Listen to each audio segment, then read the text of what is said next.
à toutes et tous. Merci d'être venus si nombreux pour la cérémonie des vœux de l'association. Ça faisait 2 ans qu'on n'avait pas pu se retrouver tous ensemble.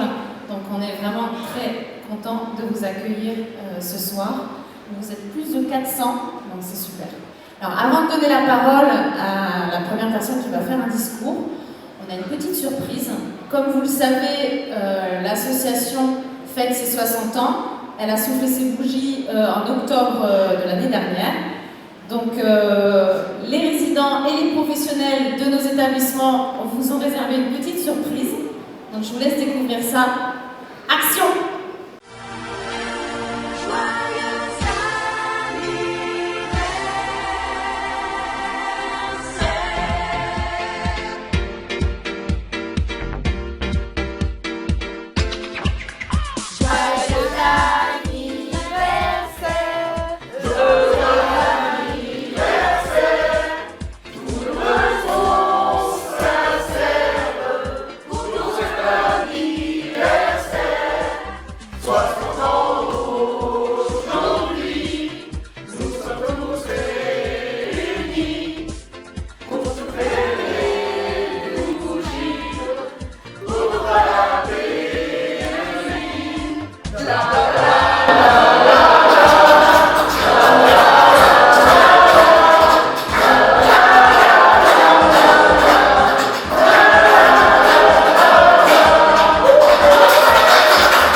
Bonjour à tous, c'est un honneur pour moi de me trouver devant vous tous.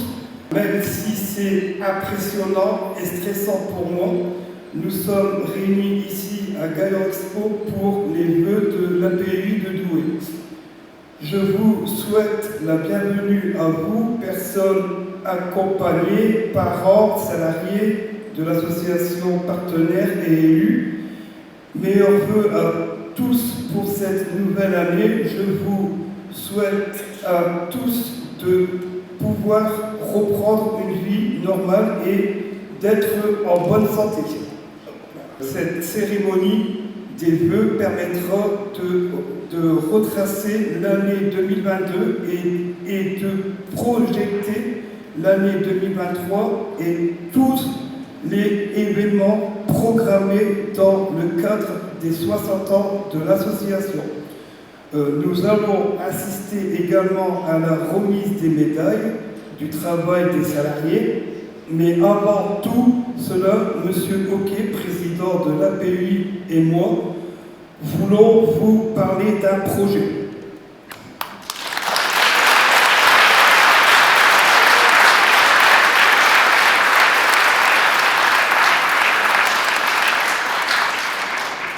Bien, bonsoir à tous. Merci M. Chagrin pour vos vœux et puis, par votre intermédiaire de toutes les personnes que vous représentez qui sont accueillies au sein de l'Atelier.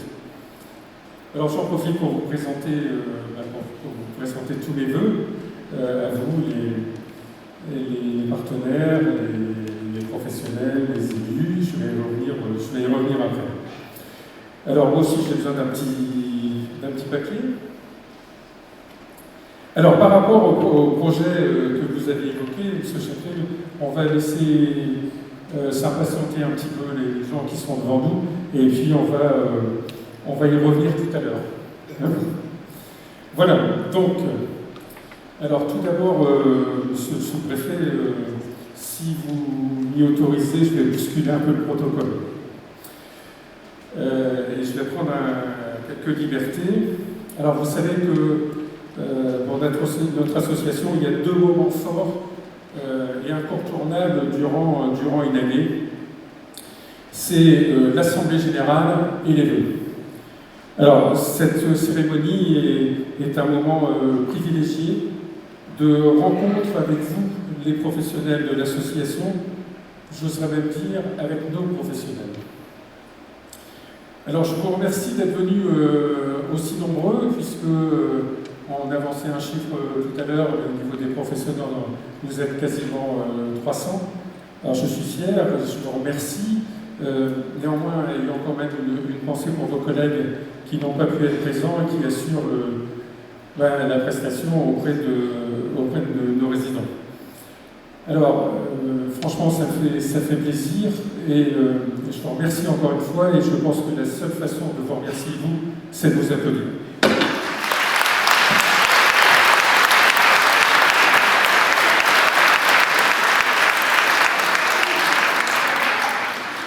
Alors, je vais reprendre le cours. Alors, monsieur le sous-préfet, monsieur Deville, monsieur Thibault, député, j'ai madame Libré, conseillère régionale, merci de votre présence, monsieur Beauchamp, conseiller départemental, j'ai monsieur de César, le maire de Montigny, monsieur Zatny, le maire de Chy, madame Vaillant, maire de Quentin. J'ai également monsieur Merly, maire de Marchienne, merci. Les représentants de la mairie de Douai, monsieur Keraki, les représentants de la commune de Langres, madame Jules. Je pense de Saint-Lenoble, voilà, monsieur Dubreuil. Également monsieur Wallard de Fichin. Je vous remercie pour votre présence. Excusez-moi si j'ai oublié, je ne pense pas. Et également, je vais remercier les présidents des CVS, les bénévoles, les adhérents, les parents et les membres du conseil d'administration. Voilà, donc, comme on vous l'a dit, en fait, je vais vous présenter un peu la rétrospective de 2022 et quelques éléments sur 2023. Alors, moi, je vais m'attacher sur les éléments qui ont eu lieu et notre directeur général vous présentera les orientations et puis ce qui va être mis en place. Alors, tout d'abord, en tout début 2022, il y a eu un très très gros événement puisque les ESAT de Langres et d'Origny ont déménagé, et vous le savez pour certains d'entre vous qui étaient présents à l'inauguration, et donc en janvier. Ça représentait un travail énorme de logistique et d'implication de la part à la fois des travailleurs, mais également de nos professionnels. Franchement, je vous remercie parce que c'était, je crois que certains d'entre vous se sont fait un peu de cheveux blancs. On en a profité également pour cette année 2022 de revoir un petit peu notre com et notamment notre site internet et notre nouvelle identité. Vous pourrez aller le consulter. Alors, on verra qu'il y a encore des petites erreurs, mais on va les modifier. Et puis, mi-mars, on avait décidé, parce qu'on les avait annulés, de repartir sur les événements pour fêter l'anniversaire. Alors, c'était important pour nous pour trois raisons, et vous le savez. La première des raisons, c'était de valoriser les personnes que l'on accompagne. La deuxième raison, c'était de valoriser les professionnels. Et puis ensuite, de valoriser l'association. Et de faire en sorte que sur les différentes manifestations qui sont déroulées sur 2022 et sur 2023, on puisse modifier un peu le regard des personnes sur le handicap. Vous allez voir qu'il y a des actions qui vont être un peu surprenantes, mais c'est un peu volontaire. Alors ensuite, on a eu l'inauguration des aides du 29 septembre. C'était un grand moment, comme je l'ai dit tout à l'heure. Alors certes, j'ai interpellé, mais quand c'est pas bien, il faut le dire, mais quand c'est bien, il faut le dire aussi. Et je dis merci au département, puisque concernant le Ségur, voilà, on a obtenu en partie gain de cause, et je les remercie pour nos salariés qui vont pouvoir bénéficier, même si on en avait fait l'avance, de la prime de 183 €. Alors, on a également ouvert des masses. On a également eu l'autorisation d'ouvrir un service SALSA. Sur le mois d'octobre, l'association s'est engagée dans la RSE, et symboliquement, on a planté des arbres. Certains d'entre vous étaient là, et donc une soixantaine d'arbres. Voilà, c'était symbolique. Et dans nos établissements et au siège. Sur le mois de novembre, et on en parlait tout à l'heure avec Madame Lumray, on a eu un colloque sur vivre chez soi autrement, et puis avec des participations assez intéressantes et des associations extérieures, puisque certaines venaient de la Meuse pour nous faire profiter de leur expérience, et c'était assez riche au niveau des échanges. Et puis le lendemain, on a fait une petite pièce de théâtre. Enfin, Madame Auger avait pensé à ça dans le cadre du 10e anniversaire de l'inscription à l'UNESCO du centre minier, etc. Et puis là, je crois que ça vous a laissé des bons souvenirs, puisque c'était nos résidents qui jouaient la pièce de théâtre. Et ça allait parfaitement avec le thème du colloque, puisqu'on était sur l'inclusion. Et puis, sur la fin d'année, enfin, on a pu voir sortir notre projet d'extension de foyer de vie, et également de l'espace pédagogique sur Montigny, Seulmer, parce que, encore une fois, on va ouvrir un établissement sur notre commune.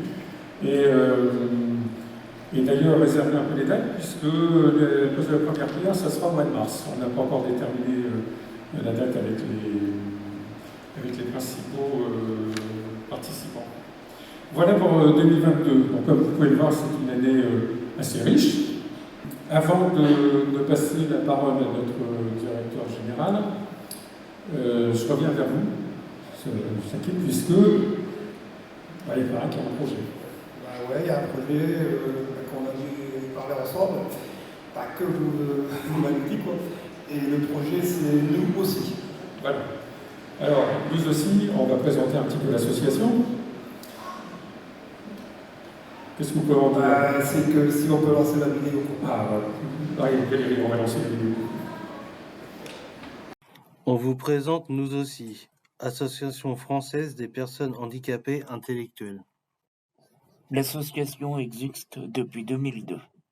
C'est une association avec des statuts, le règlement de Nous aussi, des adhérents, environ 382 adhérents et plus de 50 délégations locales dans toute la France, un président, Lassen R. Rajaoui, un conseil d'administration à Paris, dont des membres qui font partie aussi de Capacité dans le Morbihan. Nous aussi est soutenu par l'UNAPI et dans le Morbihan par l'ADAPI 56. Des membres de Nous aussi travaillent dans des ESAT. Certains ESAT ne font pas partie de l'ADAPI. Nous aussi a un slogan, rien pour nous sans nous. Nous avons des difficultés et pourtant nous sommes capables de faire plein de choses. Nous voulons que les gens nous comprennent mieux. Nous voulons qu'ils nous fassent plus confiance. Nous voulons partager plus de choses avec eux. Nous voulons avoir le droit à la parole pour le travail, la vie privée, le loisir, les vacances. Avoir le droit de décider pour notre vie, avec plus ou moins d'aide selon nos capacités. Être respecté, avoir des documents faciles à lire et à comprendre, être soutenu. Nous voulons changer notre regard sur nous-mêmes, faire changer le regard de la société avec plus de tolérance et de respect, mettre en avant nos capacités et nos compétences plutôt que nos difficultés. Nous voulons être responsables et aller le plus loin possible dans nos capacités. Nous voulons que les personnes les plus en difficulté ne soient pas oubliées et que les personnes les plus à l'aise aident ceux qui sont plus en difficulté, ce qui s'appelle la paire et danse. Voilà la présentation rapide.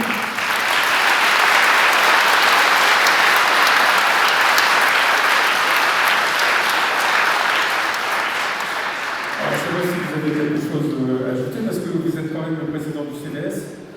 Alors, je ne suis pas encore assisté au CDS, mais je crois que parfois, il y a un peu de revendication. Ah oui, ça, je prends les... Mais pourquoi?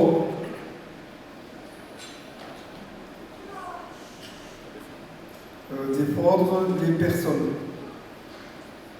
Voilà, donc vous faites bien hein, au niveau du CDS, là, quand on avait préparé un petit peu, là, vous avez pas mal de choses, et puis comme vous le dites, de défendre les intérêts des personnes, et il est important que vous soyez entendus et écoutés. Alors, nous aussi, c'est une association d'autoreprésentants, ce qu'on appelle d'autoreprésentants. Donc c'est vous qui portez la parole. On voit aujourd'hui qu'il y a quand même une transformation tant au niveau des mentalités, même si je disais qu'il fallait qu'on appuie encore un peu plus sur cet aspect-là. Mais aussi, aujourd'hui, vous êtes demandeur pour être autonome, vous êtes demandeur pour avoir un habitat individuel. Voilà, donc il y a beaucoup de choses qui aujourd'hui doivent se mettre en place et doivent se mettre en place. Et pour ce faire, c'est vrai, je vous ai sollicité pour cette association. Alors, on va vous aider. On va vous aider. Au niveau de l'association, on va vous apporter un peu notre appui logistique, on va dire. Hein. On va vous accompagner. Et puis ensuite, il y a beaucoup de résidents ici. Je voudrais bien que certains d'entre vous puissent se manifester un peu plus tard pour faire partie de cette association. Alors, je ne vois pas bien, mais certains administrateurs vont peut-être sourire parce que c'est au moins la 5e ou 6e année que je remets ça dans mon rapport d'orientation. Et cette fois-ci, on le fait. Et puis c'est important pour nous pour le faire. On était l'une des seules associations d'importance à ne pas porter ce message des autoreprésentants et des personnes que l'on accompagne. Voilà, il y a un bon chantier qui nous attend. Bien, je vais passer maintenant la parole à notre directeur général. Merci Président. Écoutez, Mesdames, Messieurs, chers collègues, Mesdames, Messieurs, vos fonctions et qualités, ayant pris mes fonctions depuis quelques mois, je vais forcément être un peu plus humble dans ma prise de parole, mais ceci étant, il ne faut pas beaucoup de temps, il ne m'a pas fallu beaucoup de temps pour apercevoir que notre association grouille de projets. C'est d'ailleurs la question que notre président me pose quasiment tous les jours. À l'union départementale, je le voyais une fois par semaine. À Douai, je le vois une fois par jour. Vous mesurez mon contentement en le disant. Et donc à chaque fois qu'il me croise, il me dit alors on en est où sur tel projet. Alors c'était un peu surprenant parce que la première semaine, je suis arrivé, il me posait la question. Je venais à peine d'arriver qu'il me posait la question. Et beaucoup d'entre vous connaissent l'exigence de Penoquet. C'est finalement l'exigence de tous les militants associatifs engagés pour améliorer le sort des personnes qui comptent sur nous ainsi que leurs familles. Alors en 2023, cher Président, je vais essayer d'apaiser votre impatience en engageant notre association dans un certain nombre de chantiers. Tout d'abord, en direction des personnes accompagnées et de leurs familles. Nous allons concrétiser, vous avez commencé à en parler, sur un plan architectural, l'extension de foyer de vie sur la commune de Montigny, ainsi que la création d'une salle pédagogique qui vont être créées tous les deux sur Montigny, et cette salle pédagogique sera à la disposition notamment de l'IME Jacques Masson. Ensuite, sur 2 sites, nous allons mettre en place une direction commune, une directrice, un directeur pour 2 sites. Il s'agit d'une part, et c'est déjà le cas à Féchin pour l'EAP et pour la masse, et il s'agira, donc je vous l'annonce, de l'IME Césade de Somain et de l'IME d'Emerchicourt. Dans les 2 cas, la mise en place d'une direction commune vise à optimiser nos organisations, notamment en vue de transformer nos offres de services. L'ARS nous attend beaucoup là-dessus. J'ai compris que notre association avait tardé à le faire pour certains sujets. On va s'en occuper dès cette année, et notamment sur le site de Somain et Merchicourt. L'idée, c'est d'être opérationnel en septembre 2024. En 2023, nous proposons de structurer notre capacité d'innovation en créant un poste de directeur, directrice, spécifiquement en charge de la qualité, de l'innovation et de la promotion de la personne. Ces 3 thèmes, et en particulier celui de l'innovation, sont au cœur de notre projet associatif et de notre projet stratégique, et il nous appartient de mettre en place une organisation efficiente.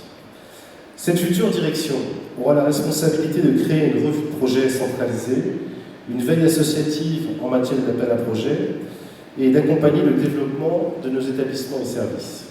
Le directeur ou la directrice innovation et promotion de la personne s'appuiera sur l'ingénierie des responsables qualité et sur une commission au projet. Et je propose que cette commission soit composée d'administrateurs, d'auto-représentants et de professionnels. Notre futur collègue objectivera les besoins et les attentes des personnes, des familles, pour mettre en place des projets qui soient issus des réalités du terrain. À ce titre, 2 priorités sont assignées par le président du conseil d'administration. Ce sont l'aide aux aidants, avec l'ambition de créer une maison des aidants, et pas forcément tout seul. On fera appel à des associations qui souhaiteront se joindre à nous pour le faire. Et enfin, toujours tâcher de trouver des réponses pour les personnes et les familles sans solution. Juste pour information, mesdames et messieurs les élus, monsieur le sous-préfet, sur la seule association de Douai, en 2022, c'était 878 personnes sans solution. Ensuite, nous allons poursuivre le développement de nos activités économiques, dont le service insertion qui va prochainement intégrer notre ESAT. Actuellement, elle était au siège. Je validais sur proposition de David Beunier, notre directeur développement et insertion, développement économique et insertion, cette proposition. Au-delà des nouveaux marchés à conquérir, nous souhaitons, dès 2023, créer un club des entreprises. Tous nos prestataires ou toutes les entreprises désireuses de nous rejoindre, et nous souhaitons créer ce club pour renforcer les possibilités de coopération avec le secteur lucratif pour une meilleure inclusion des personnes handicapées. L'idée, c'est de dire que le secteur associatif n'a pas le monopole du cœur et le secteur lucratif n'a pas le monopole des compétences. L'idée, c'est de dire travaillons ensemble pour un certain nombre de projets que nous pouvons mener ensemble. Nous souhaitons également proposer à nos prestataires de services de devenir des partenaires, notamment en faisant davantage appel aux prestations de services de l'entreprise adaptée et de nos ESAT. Cela deviendra même une condition pour être prestataire de l'API. Ensuite, sur le plan structurel, 2023 sera l'occasion de nous réorganiser en interne sur certains sujets, que ce soit la mise en place d'une politique d'achat commune, qui sera menée par Olivier Delceau, directeur des affaires et administratifs et financiers, que je salue, et qui a une grosse attente de ma part sur ce point-là, la structuration du service patrimoine et sécurité, le renforcement de notre service des systèmes d'information, et enfin la mise en place du fameux SIRH, ou encore la mise en place d'un service de communication efficient. J'en profite pour saluer en particulier l'application des collègues du siège, qui sont tous dans la salle. Vous intervenez sur des sujets sensibles, avec des conséquences importantes pour nos associations, et je salue en particulier le travail de mes collègues. La taille de notre association, avec 30 établissements et services, 1400 personnes accompagnées, environ 1000 professionnels et 75 millions d'euros de budget, nécessite certes un fonctionnement entrepreneurial. Mais nous devons rester fidèles aux valeurs fondatrices de notre association, qui est d'abord une association militante du mouvement parental. Notre taille dans le Douai-Lésir, alors je vais le dire un peu crûment et vous me pardonnerez, mais c'est ce que vous m'avez renvoyé, je pense notamment à certains maires. Cette taille a trop tendance à donner une image d'un paquebot, très lourd à manœuvrer, notamment dans son circuit de décision ou de réaction. Je peux vous dire, Monsieur le Président, que le circuit de décision et de réaction est fortement réduit depuis le 24 octobre. En 2003, donc, faisons preuve d'agilité, de simplicité et également d'humilité, en disant que même si nous sommes le 3 ou 4e employeur du Douaisis, tout seul, nous pouvons aller plus vite, mais ensemble, avec d'autres associations, d'autres partenaires, nous pouvons aller plus loin. Je remercie l'ensemble du personnel pour son implication et son professionnalisme. Quand j'ai fait le tour des établissements, je vais vous le dire publiquement, par endroits, j'ai été bluffé de l'implication même de personnel. Je pense à des lingères, à des cuisiniers, je pense également à des chauffeurs. Bref, tous ces personnels qui ont été oubliés par l'État pour la revalorisation salariale, je pense à vous et je salue l'implication de l'ensemble du personnel qui est vraiment admirable. Alors, Monsieur le Président, je conclurai par une citation qui est liée au passage du passé vers l'avenir, en disant que le passé est notre leçon, le présent est notre cadeau et l'avenir est notre ambition. Je nous souhaite donc à tous et toutes une excellente année 2023, ambitieuse et solidaire. Monsieur le Président, en me nommant, vous prenez un risque, c'est de changer un petit peu les usages. Et moi, je tenais à ce qu'au nom du personnel, on puisse vous adresser à vous personnellement nos vœux, mais je ne vais pas le faire uniquement avec des phrases. Je pense qu'il faut qu'on le matérialise. Donc on va remettre 2 cadeaux. J'ai fait un appel aux cadeaux pourris, aux administrateurs et au personnel. J'ai reçu énormément de réponses. Je vous remercie, ça m'a beaucoup aidé pour... je ne vais pas désigner qui est à l'origine de quoi, je vous le dirai en secret, Président. Mais voilà, un premier cadeau. Alors le premier cadeau, je vais vous le dire. Vous voyez que je viens d'arriver, mais moi, j'ai mon pins de l'APUI, le président n'a pas le sien. Donc, pour pas qu'il oublie pour pas qu'il oublie de mettre son pins, je vais en retrouver un sur mesure qu'il doit mettre, et on est tous d'accord, hein, dès ce soir, pour bien montrer qu'il est le président des papillons blancs. Alors, c'est pas vraiment les papillons blancs, c'est plutôt les papillons roses. Donc, Monsieur le Président, je vous laisse le soin. Il faut l'ouvrir au public pour le découvrir, et je vous aiderai à le mettre, bien sûr. Je suis en période d'essai. Enfin,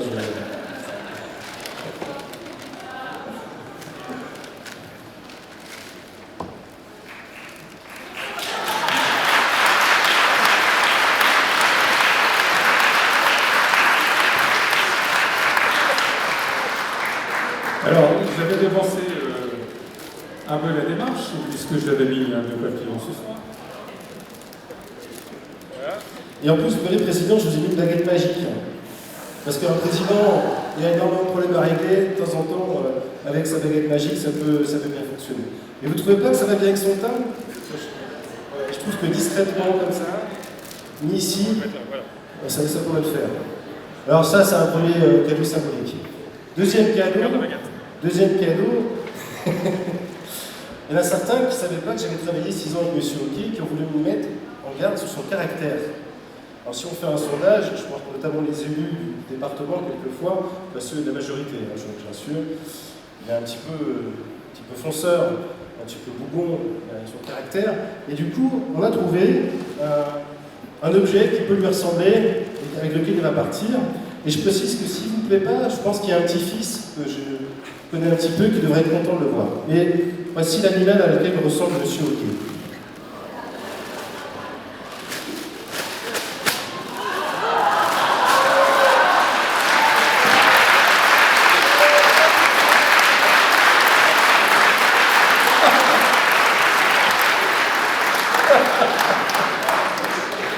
Bon, si demain vous ne me voyez pas, c'est que ma période d'essai est rompue. Bon, je vous salue tous et tous, je vous souhaite une excellente soirée.